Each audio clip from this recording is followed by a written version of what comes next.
Bonjour à toutes et à tous et bienvenue sur Flashmat, des maths rapides et efficaces. Alors aujourd'hui nous allons voir ce qu'est l'étendue d'une série statistique.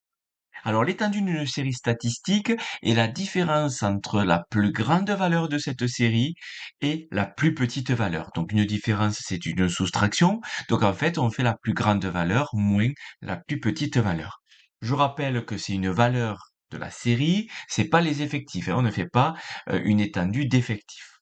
Donc là, par exemple, sur l'exemple que vous voyez directement sur votre écran, je prends la plus grande valeur, c'est 25 degrés, donc je fais 25 moins, et du coup, je prends la plus petite valeur, c'est-à-dire 17.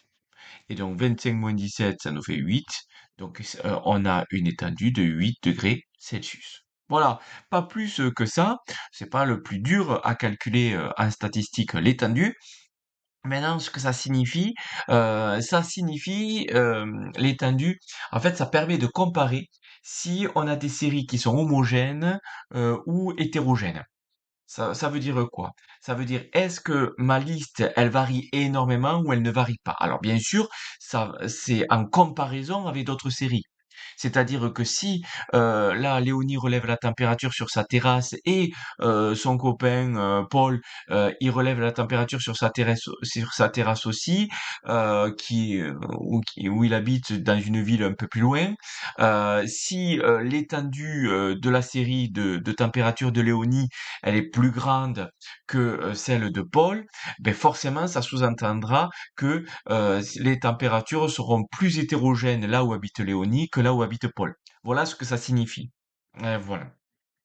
Donc, on fait de la même façon si on a un tableau d'effectifs, donc il faut pas se bloquer. Ben, on fait à nouveau la plus grande moins la plus petite, mais à nouveau, je réinsiste, c'est un étendu de ce qu'on étudie. Là, on étudie des temps, dans combien de temps travaillez-vous chaque soir. On n'étudie pas des effectifs. On ne fera jamais d'étendu d'effectifs, je le répète. Donc là, tout simplement, on fait 80 moins 20, la plus grande moins la plus petite valeur. Donc ce qui nous fait 60. N'oubliez pas de marquer l'unité. Je l'avais pas redit ici, mais je l'avais marqué le 8 degrés Celsius. Mais là, bien sûr, il ne faut pas oublier marquer l'unité à la fin de l'étendue. Si on a des classes d'éléments, là aussi de la même façon, on fait la plus grande valeur moins la plus petite. Là, on étudie des salaires dans cet exemple-là et pas à nouveau des effectifs. Donc, pour donner un étendu, on fait le plus grand salaire, donc 2200, moins le plus petit salaire, c'est-à-dire 1000, ce qui nous fait 1200 euros là ici d'étendu.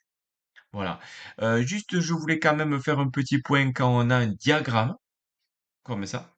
Donc, attention, là, on pourrait être vite tenté de faire 5 moins 0, c'est-à-dire la hauteur qu'il y a là. Surtout pas.